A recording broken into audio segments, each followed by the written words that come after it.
Awe nanyi. Somo la Injili takatifu ilivyoandikwa na Luka.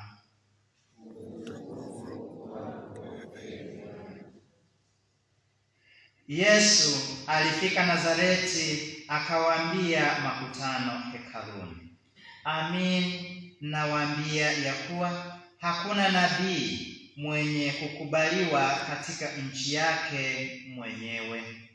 Lakini kwa hakika nawaambia, palikuwa na wajane wengi katika nchi ya Israeli zamani za Eliya, wakati mbingu zilipofungwa miaka 3 na miezi 6, njaa kuu ikaingia nchi nzima, wala Eliya hakutumwa kwa mmoja wao, ila kwa mjane mmoja wa Sarepta katika nchi ya Sidoni.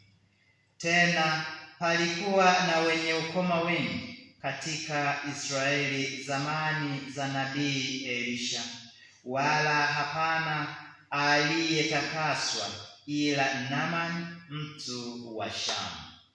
Wakajaa ghadhabu wote waliokuwa katika sinagogi walipoyasikia hayo, wakaondoka wakamtoa nje ya mji, wakampeleka mpaka ukingo wa kilima ambacho mji wao umejengwa juu yake, wapate kumtupa chini.